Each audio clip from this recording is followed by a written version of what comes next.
Welcome to the Generation Kids Daily Devo podcast, where we move from wonder to worship, looking for God at work in the world around us, ready to ask the tough questions and discover what His Word has to say to us.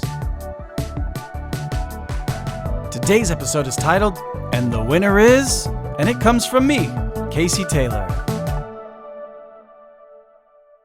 If you look at sports or television or movies or music, or theater, or even your local elementary schools, or middle and high schools, what is one thing you notice that they all have in common? Think about it for a second. And I don't just mean that they all feature people. Think a little wider. You give up? Okay, here it is.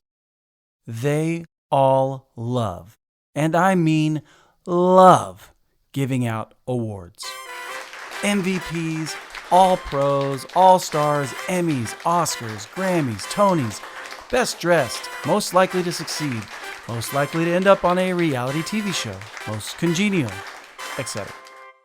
We love us some awards, don't we?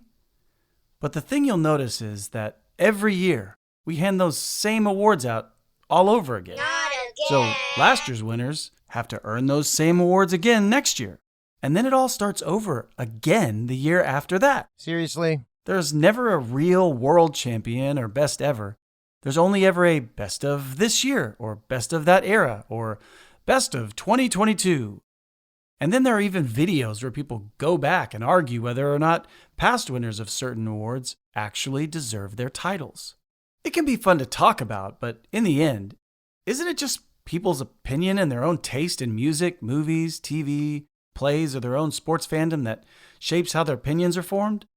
But what if there was a way to know that something wasn't subjectively the best, meaning based on an opinion, not fact, but instead being objectively the best, which means based on truth and fact?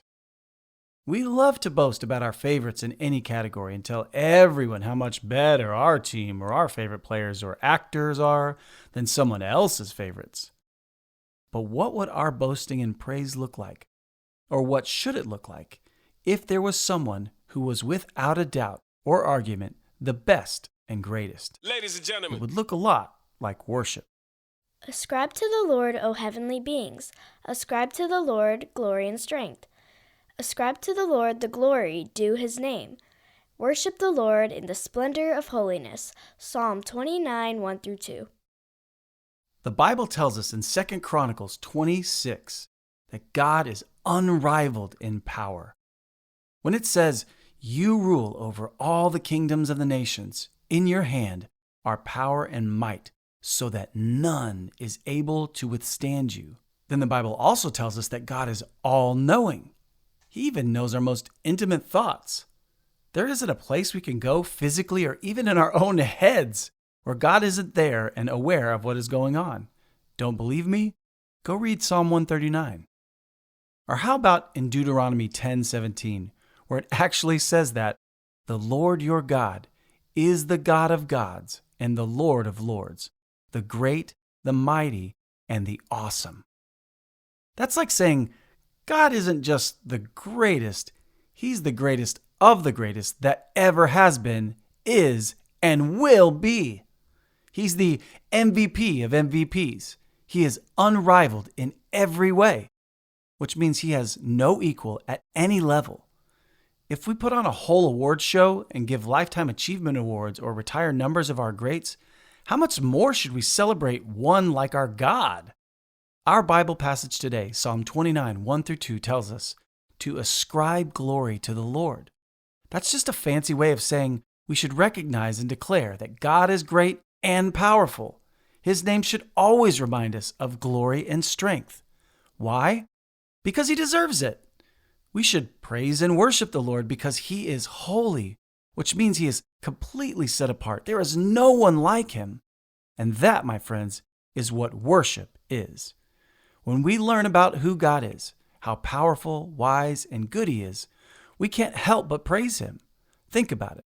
We love to celebrate the things that we admire, right? We cheer for our favorite teams, we clap for our great performances, and we brag about the things that we love. Now, what if I told you that the greatest one of all, God Himself, loves you, so much that he gave his son, Jesus, to save you. And not only that, but he also wants to share his glory with you. In John 17, Jesus says, I have given them the glory that you gave me, that they may be one as we are one, I in them and you in me, so that they may be brought into complete unity. Then the world will know that you sent me and I have loved them even as you have loved me.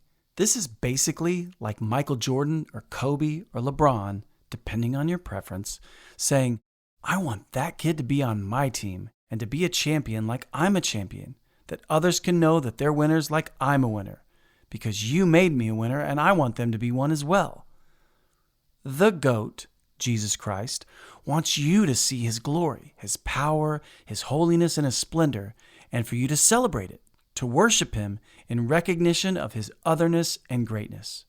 But unlike your favorite athlete, actor, or musician, he actually wants to share his greatness with you, that you might enjoy and take part in that otherness and greatness. This is what separates our God from anyone. He alone is worthy of worship, but his desire is to share his goodness and glory with us, though we don't deserve it.